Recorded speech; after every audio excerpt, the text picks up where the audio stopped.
اس نشست کے اعتبار سے میرا الوداعی تحفہ ہے آپ کے لیے،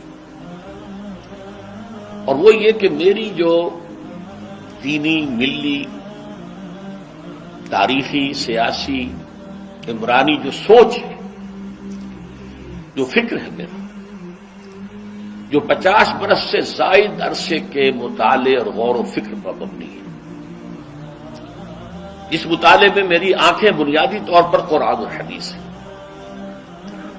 لیکن یہ کہ دنیا کا مشاہدہ، کھول آنکھ، زمین دیکھ، فلک دیکھ، فضا دیکھ، دنیا میں کیا ہو رہا ہے، کیا کیا عوامل ہیں، ماضی کیا تھا، ہم کہاں کھڑے ہیں، اب کہاں جانا ہے، اس پر میری ایک سوچ ہے، میرا فکر ہے۔ پھر یہ کہ ہماری اخروی نجات کا دار و مدار کس چیز پر ہے۔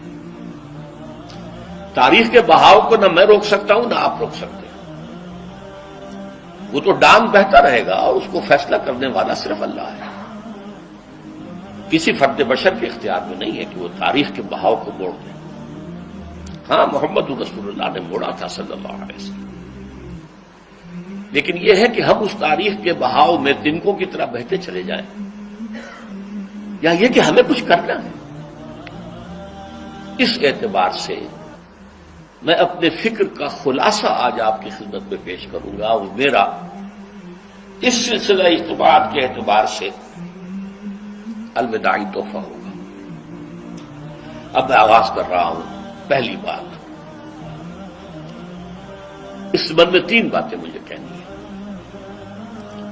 سب سے پہلی بات یہ کہ زندگی کی سب سے بڑی حقیقت موت ہے۔ ہم بھلائے رکھتے ہیں، اپنے ذہن سے اسے دور رکھتے ہیں، لیکن واقعہ یہ ہے کہ زندگی کی سب سے بڑی حقیقت موت ہے۔ خدا کے منکر پیدا ہوئے ہیں، لیکن موت کا انکار کرنے والا تو کوئی پیدا نہیں ہوا۔ اس لیے میں نے آیت آپ کو سنائی، کل نفس ذائقۃ الموت، ہر سی نفس کو موت کا مزہ چکھنا ہے، ہر جاندار کو موت کا مزہ چکھنا ہے۔ ثم الینا ترجعون، پھر ہماری طرف لوٹا دیے جاؤ۔ تو زندگی کی سب سے اہم حقیقت موت، اور موت کے بعد رجوع اللہ، آخرت، یہ سب سے بڑی حقیقت ہے۔ ایک حقیقت سب مانتے ہیں، سب جانتے ہیں، دوسری حقیقت کے اوپر پردہ پڑا۔ میں نے اس اعتبار سے نوٹ کیا، یہ الفاظ قرآن میں 3 مرتبہ ہے، کل نفس ذائقۃ الموت، ہر جاندار کو موت کا مزہ چکھنا ہے۔ انبیاء اس سے مستثنا نہیں رہے، رسول اس سے مستثنا نہیں رہے، اولیاء اللہ مستثنا نہیں رہے۔ وقتی طور پر استثناء حضرت عیسیٰ کا ہے کہ ابھی وہ زندہ ہے، لیکن عیسیٰ یاتی علیہ الموت، حضور نے فرمایا عیسیٰ پر بھی موت آئے گی، جب دوبارہ آئیں گے، زمین پر اتریں گے، پھر اس کے بعد ان پر موت وارد ہوگی، ان کی نماز جنازہ پڑھی جائے گی، انہیں دفن کیا جائے گا حضور کے پہلو میں، شادی بھی کریں گے، اولاد بھی ہوگی۔ باقی تو یہ ہے کہ کل نفس ذائقۃ الموت، سب کو موت کا مزہ چکھنا ہے۔ عیسیٰ بھی بالآخر اس سے مستثنا نہیں رہیں گے، بلکہ قرآن میں ایک جگہ کہا گیا ہے أَفَإِن مِتَّ فَهُمُ الْخَالِدُونَ،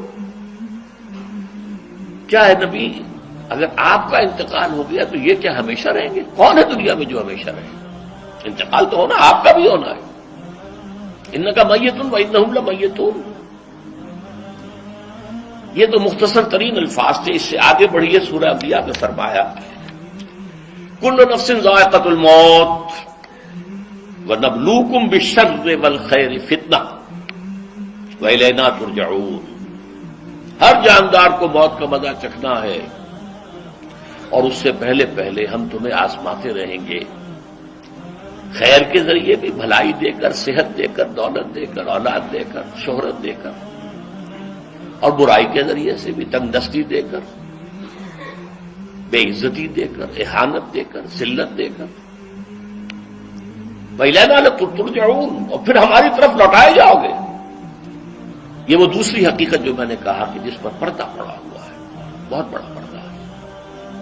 لوگ یہی سمجھتے ہیں کہ یہی دنیا کی زندگی ہے۔ قرآن کہتا ہے إِنَّ الدَّارَ الْآخِرَةَ لَهِيَ الْحَيَوَانُ لَوْ كَانُوا يَعْلَمُونَ، یہ تو آخرت والی زندگی ہے جو اصل زندگی ہے، کاش کہ انہیں معلوم ہوتا۔ اس سے بھی زیادہ تفصیل سے یہ آل عمران میں آئی ہے آیت، کل نفس ذائقۃ الموت وانما توفون اجورکم یوم القیامہ، ہر جاندار کو موت کا مزہ چکھنا ہے اور پھر تمہیں پورا پورا تمہارا اجر اور بدلہ دے دیا جائے گا قیامت کے دن۔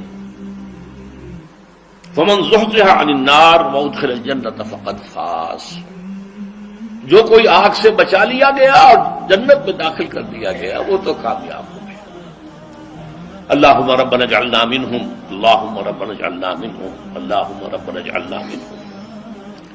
وما الحیات الدنیا الا متاع الغرور، اور دنیا کی زندگی تو سوائے دھوکے کے سامان کے اور کچھ نہیں ہے۔ دھوکہ کس معنی میں؟ یہ تمہیں اصل زندگی سے غافل کر دیتی ہے۔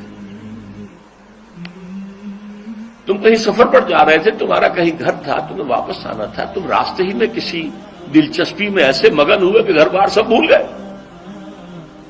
یہ تو تمہارا عارضی سے سفر تھا، تم نے اسی کو اپنی منزل بنا لیا، اپنا ٹھکانہ بنا لیا، تو دھوکہ دیا اس نے تمہیں۔ ویسے دنیا کی زندگی دھوکہ نہیں ہے، بڑی حقیقت ہے، اس لیے کہ حضور نے فرمایا انما الدنیا مزرعۃ الآخرہ، یہ دنیا آخرت کی کھیتی ہے، یہاں بو گے تو وہاں کاٹو گے، یہاں کچھ کمائی کرو گے تو وہاں اس کا بدلہ ملے گا۔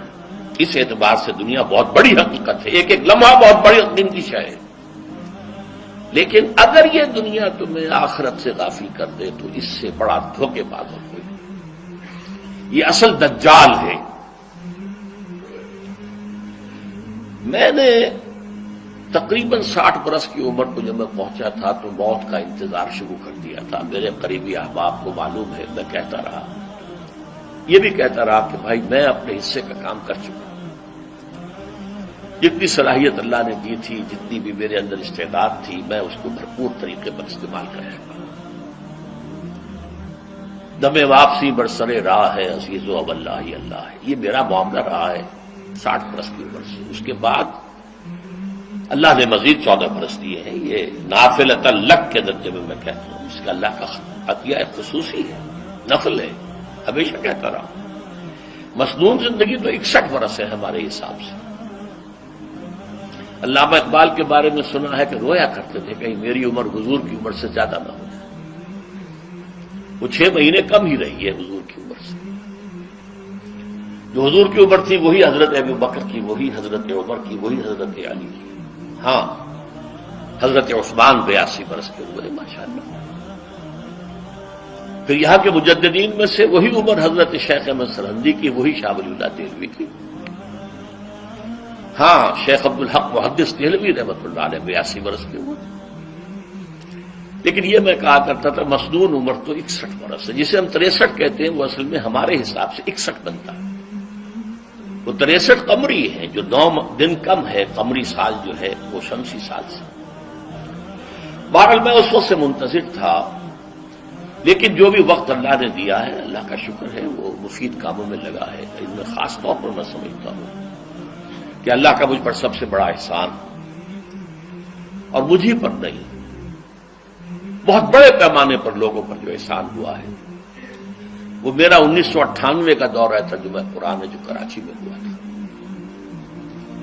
1998 کے مارچ میں میرا بڑا آپریشن ہوا، دونوں گھٹنے تبدیل کیے گئے، لیکن 98 کے آخر میں، حالانکہ میں چل نہیں سکتا تھا، کراچی میں مسجد جو ہے اونچی ہے، دوسری منزل پر ہے، تو خاص ریمپ بنایا گیا جس کے ذریعے میں ویل چیئر پر مجھے لے جایا جاتا تھا۔ میں نے درس دیا۔ اس درس کی گزشتہ چند سالوں سے پوری دنیا میں جو گونج ہوئی ہے اللہ کے فضل و کرم سے، اللہ کوئی حکمت خداوندی اس کے ساتھ وابستہ ہے۔ اس میں میرے کسی کام کو دخل نہیں ہے، میری کسی کوشش کو دخل نہیں ہے۔ میں نے تو جو درس میں دیتا آ رہا تھا سن 85 سے دورہ ترجمہ قرآن، البتہ یہ بات ضرور ہے کہ میں نے محسوس کیا تھا کہ سن 98 کے اس درس میں دورہ ترجمہ قرآن کے مجھے خصوصی انشراح حاصل تھا۔ میری ساری گفتگو کا حاصل کیا ہے؟ دیکھیے، نظریاتی تحریکوں کا تعلق اشخاص سے نہیں ہوتا، ٹھیک ہے، کوئی اس کا داعی ہوتا ہے، کوئی اس کا مؤسس ہو جاتا ہے، کوئی اس کا آغاز کرنے والا ہوتا ہے، لیکن نظریاتی تحریک افراد سے وابستہ نہیں ہوتی۔ افراد آتے چلے جاتے ہیں اپنا اپنا حصے کا کام کر کے، جس کو جتنا مقدر ہے، جس کی اللہ تعالیٰ کی طرف سے توفیق ہے، وہ اپنا کام کرے گا، چلا جائے گا۔ یہ چمن یوں ہی رہے گا اور ہزاروں جانور اپنی اپنی بولیاں سے بول کر اڑ جائیں گے۔ مبارک ہیں وہ لوگ جنہیں قرآن کی بولی بولنا نصیب ہو جائے۔ وَإِنْ يَحْسَبُوا أَنِّي مِنْهُمْ، مجھے گمان ہے، اللہ کا فضل ہے کہ میں ان میں سے ہوں، میں نے قرآن کی بولی بولی ہے، اور قرآن مجید کو جیسا کہ وہ ہے ایز اٹ از،